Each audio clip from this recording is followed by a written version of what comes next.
Aïcha, source A nan la démarré aujourd'hui. Requête de Takku Wallu Sénégal contre l'élection du bureau de l'Assemblée nationale. Le Conseil constitutionnel se déclare incompétent.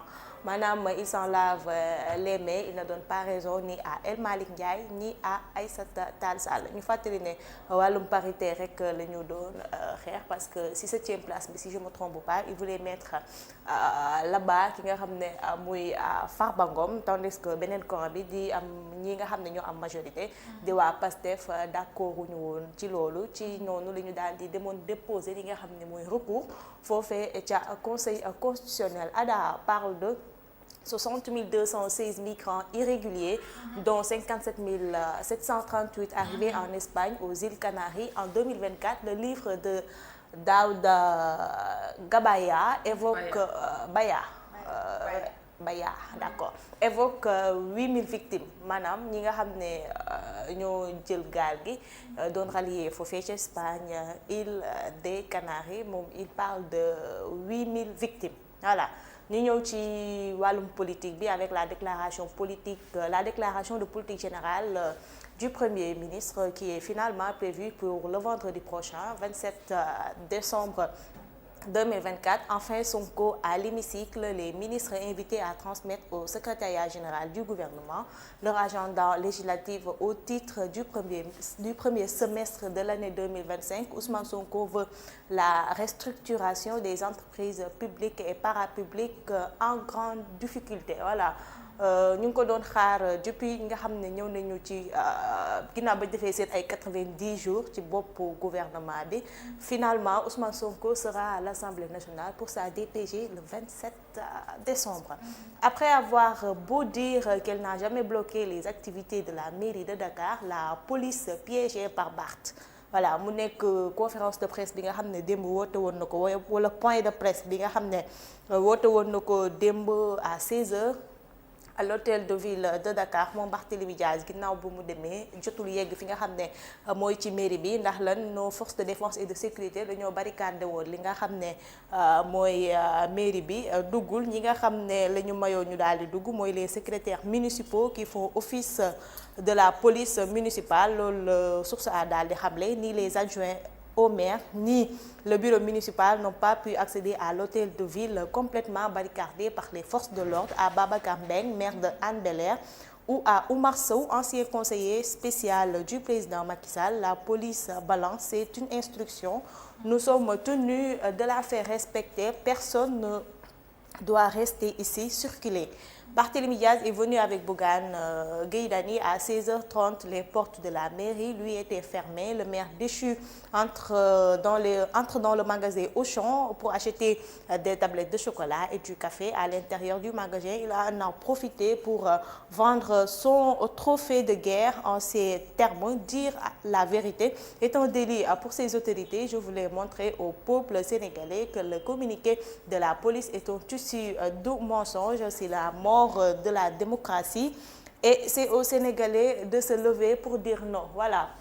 mu mel ni benn stratégie la bi nga xam ne rek moom tegoon na ko pour démentir li nga xam ne mooy communiqué bi police génn woon la veille di wax ni musul tere ki nga xam ne mooy Barthélémy mu vaquer à ses occupations dem ci chantier yi wala boo ko mu daal di dem ci mairie bu Dakar moom nag mu mel ni il a eu raison sur la police sénégalaise. Leneen li nga xam ne aussi journal bi xëyee na ko ci la ñuy jeexalee muy arrêté mbirum Dora Gueye arrêté en France après la violation de sa mesure de contrôle judiciaire. Les scénarios pour Dora Gueye. Doro la chance d'échapper à l'extradition s'il détient la nationalité française, sinon il sera remis aux autorités judiciaires sénégalaises pour qu'il retrouve le colonel Cheikh Sarr déjà en prison. Le fugitif risque d'être aussi poursuivi pour violation du contrôle judiciaire, mais il n'y aura pas de deux peines. Il sera jugé globalement et il purgera la peine la plus sévère parce que nous ne sommes pas dans une situation d'évasion. Voilà loolu source a wax ñu fàttali ni rek moom Dora Gueye d'après les informations qu'on a eues hier il a pu retrouver li nga xam ne mooy sa liberté Zeyna. oui c'est vrai dañ koy ñu commencé que si Dora bi ba tey ndax ñëpp xam nañ ni Dora bi mu fi amee problème ak affaire foncier boobu mu jaayee woon à 1 milliard en fait le coût du préjudice c'était 1 milliard 200 après bi ñu ko si jàppee dafa amoon contrôle judiciaire malheureusement après dafa génn dëkk bi te amu si woon droit léegi ñëpp xam nañ ni pour bu ñu ko jàppee France pour ñu mën ko indi fii y a des conditions pour ñu mën la extrader d'abord boo nekkee de nationalité française peut-être foofu doon na am chance ndax xam na ni benn dëkk du nangu extrader citoyen moo tax ñu teg débat boobu ndax parfois xam nga autorité mën nañ am yenn nationalité doo ko xam donc mënuñu woon affirmer carrément ni amul nationalité française mais dañ ni bu fekkee am na ko mën na ko sauver bu fekkee amu ko nag li si y a de fortes chances ñu delloo si ko au Sénégal ndax yeneen conditions yi nga xam moom lañ daal di jël teg moom mooy les peine de mort affaire yooyu mooy yeneen conditions yi te yooyu noonu yëpp amul Sénégal loolu moo tax ñu indi les scénarios pour Doro Gueye Barthélémy Dias bi aussi démb ñëpp seetlu nañ ko ndax bi police génnee communiqué ma ni terew ñoon Barthélémy mu def ay activités am gis nañ ni waa conseil municipal ñoom tamit bureau municipal defoon nañ benn communiqué nii du dëgg démb nag Barthélémy il a voulu montrer ça daal koy jël prouver que aux yeux du monde que effectivement la police da koy tere mu def yenn activités yi nii. Sonko enfin à l'hémicycle je crois que lii nekkoon na loo xam ne ñëpp dañ koy yàqamti woon depuis son élection depuis sa nomination en juillet nit ñi doon xaar mu ñëw ndax dañ ni woon 3 mois la règlement intérieur bi waxoon mu bëri ay coow trop Ousmane Sonko du ma ñëw parce que seen règlement intérieur bi baaxul ñu régler règlement intérieur bi pare coow lu bëri woon na trop mais cette fois-ci enfin daañu gis Ousmane Sonko puisque moom si boppam moo wax ni dina ñëw vendredi 27 dina ñëw fas yéene def déclaration de politique générale am ñu toog di ko xaar espérons que cette fois-ci du am benn changement ndax lii moom nekk na loo xam population bi soxla nañ ko lool. Daouda Baya lui c'est un journaliste boo xamante ni dafa fes trop si dafa spécialisé aussi lu jëm si wàllu migration bi.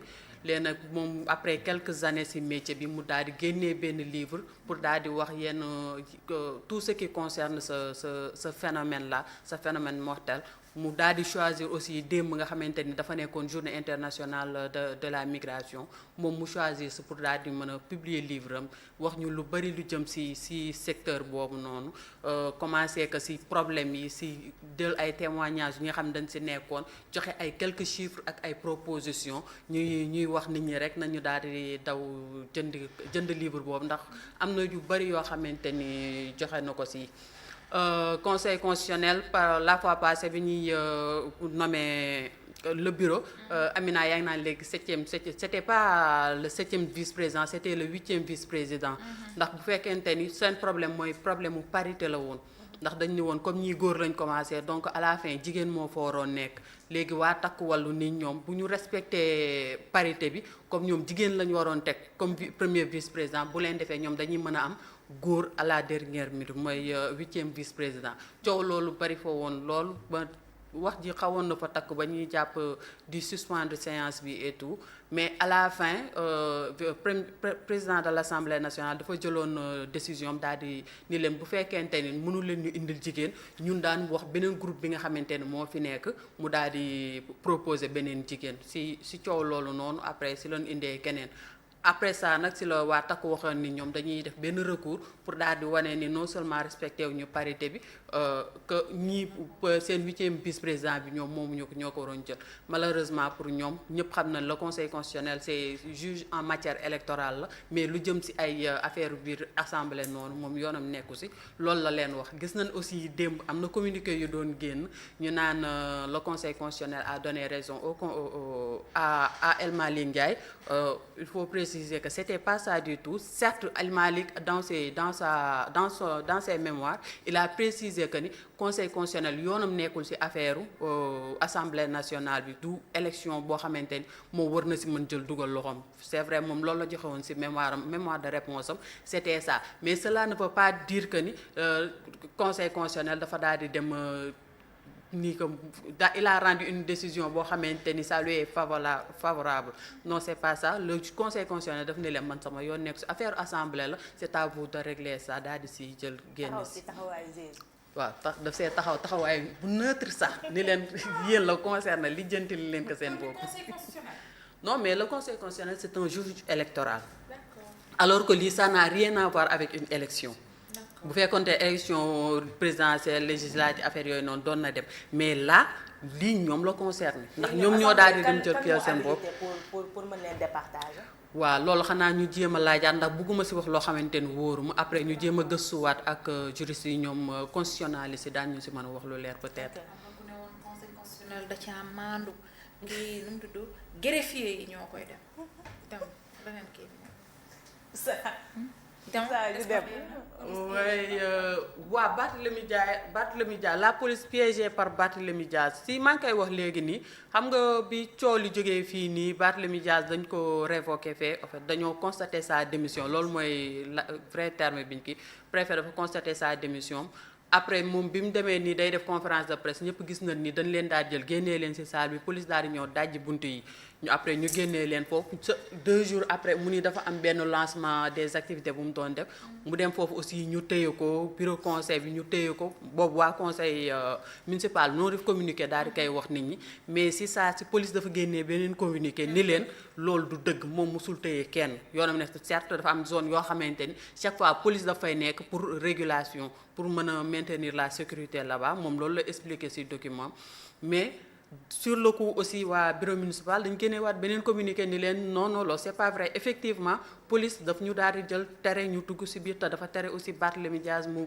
procéder au lancement des activités léegi nag Barthélémy moom nee na comme ñii ñi ngi wax fii ñii di wax fee kuru kii man damay daal di dem won leen li nga xamante ni moom moo ko am moom c'était ça nee na son objectif ndax conférence de presse bi c'était prévu pour aujourd'hui mais quelques minutes après daf ko daal di defaat beneen note mu daal di ni démb la koy def looloo waral mu am démb léegi nag c'était juste pour montrer que la police a effectivement effectivement interdit mu accéder ci mairie bi. Merci beaucoup Seynabou Aïcha yi ci des nu ñu xëyee tey. Les Échos la moom ci xëtam gu njëkk ñëwaat na ci li nga xam ne mooy recours takk wàllu bi ñi nga xam ne le conseil constitutionnel moom s'est déclaré incompétent ci mbir mi ci xëtam gu njëkk aussi ñëwaat na ci li nga xam ne mooy affaire Didier Badji ak Fulbert Sambou le dernier acte posé par le juge avant son affectation pour éclairer sa lanterne il avait demandé la géolocalisation de leur appel téléphonique une délégation judiciaire avait été adressée en ce sens aux autorités de la gendarmerie voilà avant ñuy affecté ki nga xam ne moo daal di yoroon dossier bi rek moom jotoon na sax yëkkati ay jéego ci mbir mi ni mel ndax jotoon naa laaj li nga xam ne mooy la géolocalisation de leur téléphone portable ainsi qu'une délégation judiciaire aussi adressée avait été adressée en ce sens aux autorités de la gendarmerie. Venu faire une conférence de presse, Dias se heurte à une barrière de la police, un impressionnant dispositif policier en place, aucune déclaration permise, aucun conseiller autorisé à accéder à la mairie. Selon Barth, j'ai voulu apporter un démenti concernant la nature des hommes qui dirigent ce pays. Voilà, tout comme source a nu ko defee rek ñoom it ci ñoonu lañ ñëwaat ak film ba amoon démb foofee ca mairie bu Dakar. Conseil des ministres, Sonko fera sa DPG le 27 décembre prochain. Diomaye pour la dénomination de nos rues et édifices publics avec les faits historiques et des héros nationaux bu ñu amaat beneen la joor rek dimbali leen ñu ci. waaw dañu dimbali rek daal xanaa fii Alboury Ndiaye lañ fiy def. fan Alboury Jolof lañ koy def kay. Jolof Dakar buñ fiy def sax fii nu tudd ci kii ci wolof. Thiès du mooy Kajoor. waaw fii mooy Ndakaaru. waaw fii mooy lan. Ndakaaru waaw. Ndakaaru am beneen tur.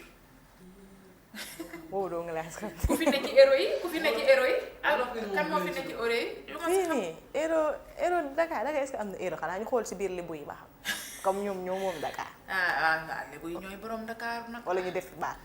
ñu def fa kan borom Dakar en tout cas wala Demba et Dupont baax na dem.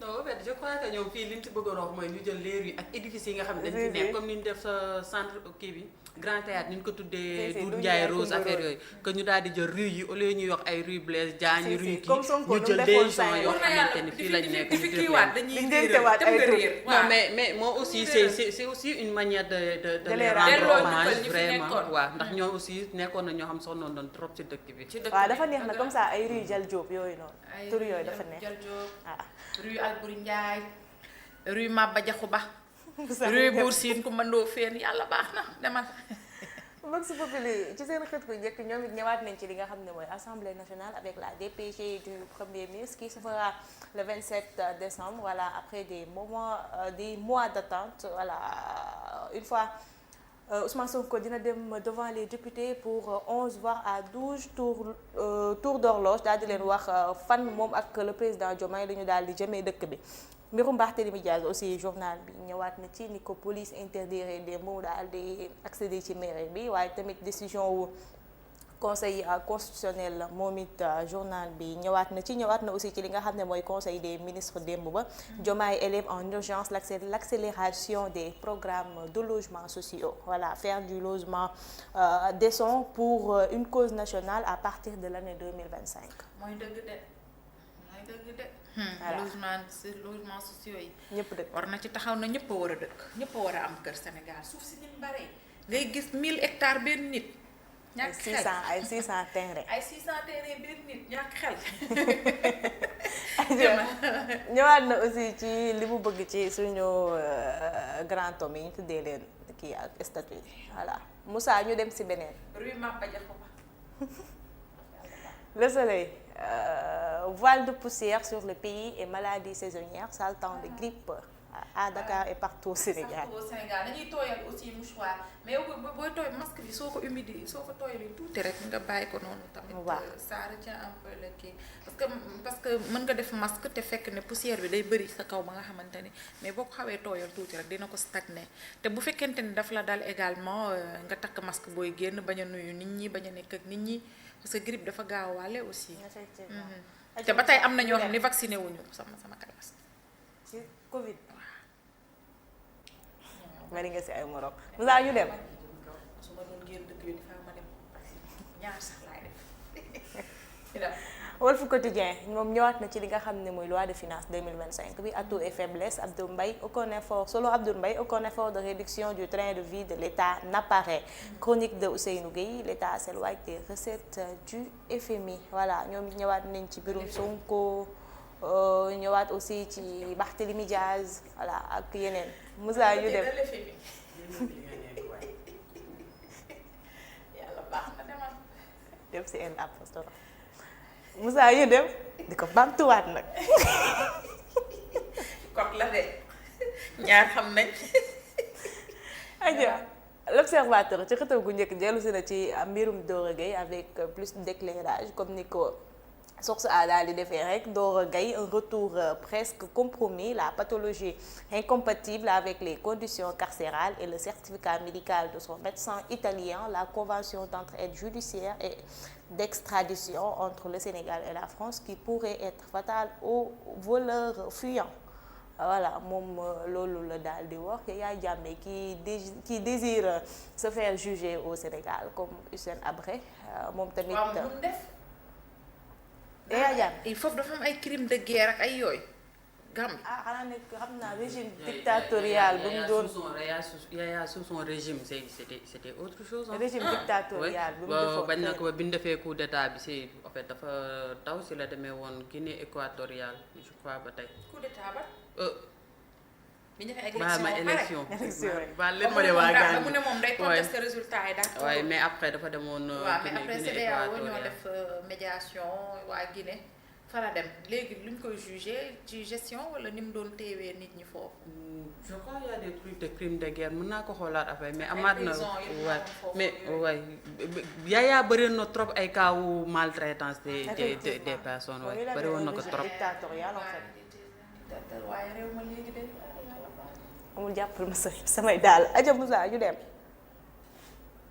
yor moom ñëwaat na aussi ci DPG Ousmane Sonko waaye tamit ci boulimie foncière bi tragique dans le village de Kër Mbaye Mati commune de Chérif Lo, zone d'ombre autour de la mort du chef de village et militant du PASTEF Mamadou Gueye âgé de 83 ans, voilà convoqué à la DSCOS, peut-être qu'il est mort dans des conditions yi nga xam ne c'est pas ça en fait il a eu un problème avec son frère son demi-frère si affaire foncier la léegi comme moom il était âgé de 83 ans les gens se disaient que ni à son âge waruñu ko woon mettre en prison malheureusement dañ ko mettre en prison en novembre le 20 novembre après le 12 décembre après son jugement c'était le 6 décembre le 12 décembre mu décédé alors que le 13 décembre la woon kii yam délibéré de son du problème avec son petit frère. Le problème c'est 83 ans, ouais. À 83 ans, est-ce qu'il méritait réellement la prison? 83 ans lan lañu ciy tëj lan la ñuy tëj ci ku am 83 ans. ay suuf 83 ans. yàlla non ñii en général bu ñuy xëccoo yooyu pour ay ndono la ay façon yu ay yi ñu fiy bàyyi ak yooyu mais pas pour ñoom au fait xam nga ñoom ñëpp ay doom bàyyi lañ. mais ñaaw na yaa ma gën a xam parfois day xaw a mais gàcce am na de. waaw gàcce mën na am mais xam nga bu fekkente ni dañ ko mettre en prison à 83 ans est-ce que loi bi aussi prévoir na que nit ki bu yoree benn âge yi warul dem prison je crois que loolu waaw ok léegi bu fekkee loi bi prévoir ko comme day dellu si li nga xamante ni moom moo fi nekk temps yi débat rek si affaire Barthélémy Dias la loi est dure mais elle reste la loi et elle s'applique à tout le monde. doy na waar de. c'est compliqué kay. Aca Moussa ñu dem. Sport, voilà, on termine par le sport avec. ñëw fàtte ngaa ñëw ci sport boobu noonu Balla Gaye Siteu taxaw na loolu fàtte nga ko. waaw l'observateur la woon. L'Obs moo ko bind. moo ko bind demal sport waaw. Porté par Mbappé, le Real de Madrid décroche une 6e coupe intercontinentale. ah waaw. Mbappé moo dugg. man kon yeewoon fii ak maa ngi dégg Mbappé man sama xol bi di neex di féex may dégg j'adore ce garçon. yeewoon na kon. man daal fii ak maa ngi dégg Mbappé man damay kontaan dama koo bëgg booy bii. daa mel ni dama koo jur quoi au fait quand je l'entends quand je le vois daa mel ni dama bokk ak moom loolu la bëgg mooy def noonu lu ma ci mën am na ñoo xam bu ñu gisee Sonko dañuy daanu di xëm ñii di kii man am naa droit gis Mbappé di mel ci noonu waaw luy problème waaw du dëgg nañ nañ rek acca Moussa jeex na wala jox ko photoom bu ci fàtte jóob bi de ana photo bi yow Moussa est-ce que bokk nga tuuti soxor temps yi Moussa bokk nga tuuti sax temps yi soxore nga xale bi waaye dina dem de yii yëpp ay façon galgal la ndax mer ci sa sëy bi waaye di nga sëy